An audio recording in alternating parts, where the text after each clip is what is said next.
चार मित्रों की कहानी सुनिए। चार मित्रों की कहानी। किसी गांव में चार मित्र रहते थे। चारों मित्रों में गहरी दोस्ती थी। चारों मित्र एक साथ पढ़ाई करते थे, लेकिन पढ़ने में एक का मन नहीं लगता था। जब पढ़ाई पूरा हुआ, जब चारों मित्र बड़े हो गए, तो पढ़ाई में सिर्फ 3 मित्रों का ही सफलता प्राप्त हुआ। चौथा मित्र अनपढ़ ही रह गया। एक दिन की बात है, तीनों मित्रों ने मिलकर विचार किया कि हम लोगों को कमाने के लिए शहर चलना चाहिए, पर हम चौथे मित्र को नहीं ले जा सकते हैं क्योंकि वह पढ़ा लिखा नहीं है, उससे कुछ नहीं हो पाएगा। लेकिन चौथा मित्र भी जिद करने लगा कि मैं भी चलूँगा। इस पर चारों मित्र राजी हो गए। यानी तीनों मित्रों ने उसे साथ ले जाने के लिए सोच लिया और यह भी कहा कि जो कुछ भी हम कमाएंगे उसमें से थोड़ी सी रकम इसे भी दे देंगे तो इसका भी पालन पोषण हो जाएगा। इस तरह से मित्रों ने विचार करके घर से निकल पड़े। जो रास्ता पकड़कर जा रहे थे, उस रास्ता एक जंगल से होकर गुजरता था।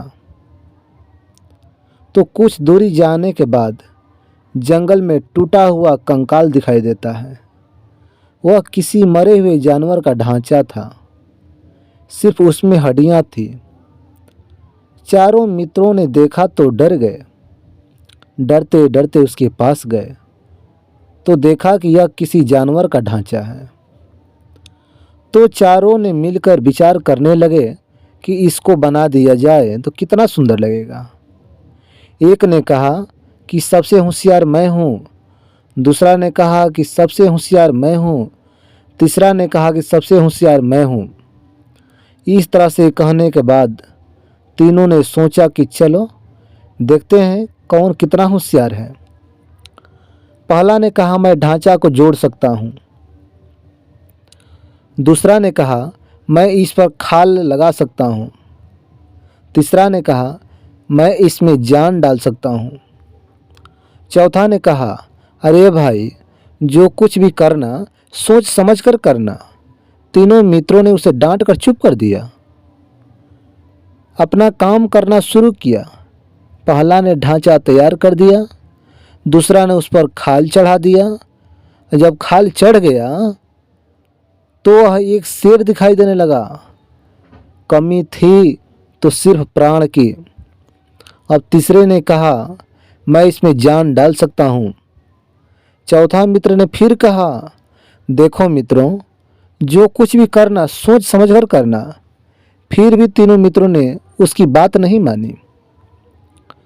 तब वह कहा मैं इस पेड़ पर चढ़ जाता हूँ, तब तुम लोग अपना होशियारी दिखाना। कह करके चौथा मित्र, जो बिल्कुल पढ़ा लिखा नहीं था, एक पेड़ पर चढ़ गया। तीसरा ने खुशी खुशी उसमें जान डाल दिया। जान डालते ही वह एक जंगली शेर दहाड़ने लगा और तीनों को मारकर खा गया।